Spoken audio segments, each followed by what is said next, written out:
All right. You guys having a good time now? Nice. Somebody gonna get hurt real bad. Brampton's a great place for me to have grown up because when I was already an outsider being an Indian guy. I don't like to make it sound like I'm a victim or anything, but when I was a kid I was bullied a lot because I was a small kid.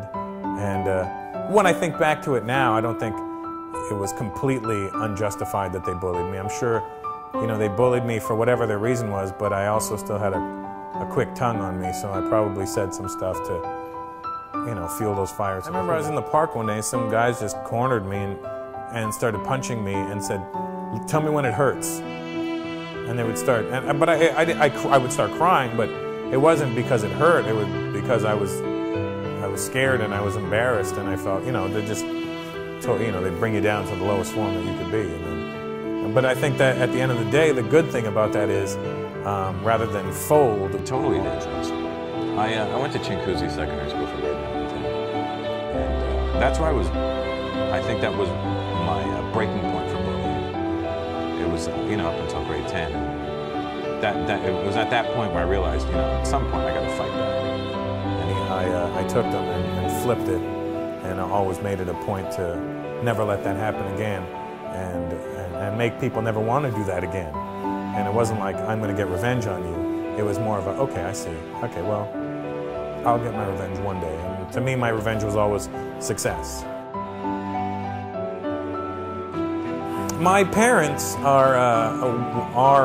were and still are two very great people. As my brother said in my father's eulogy, not to keep it morbid, but I am the perfect hybrid of both of them. My dad was the very clever, witty writer kind of guy, but a little more introverted, and had sort of an edge about him. And my mom is the happy-go-lucky, never wants to hurt anybody's feeling kind of person. And I am the perfect mix of both of them, brilliant and happy-go-lucky.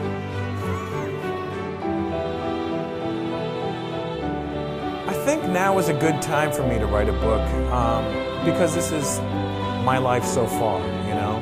I think people have questions, and I feel almost like I owe people explanations as to, you know, what really goes on in my head. So there's a lot of people that misunderstand what I do, and they don't really know where I'm coming from. They think I'm just doing this to be shocking or whatever the case may be.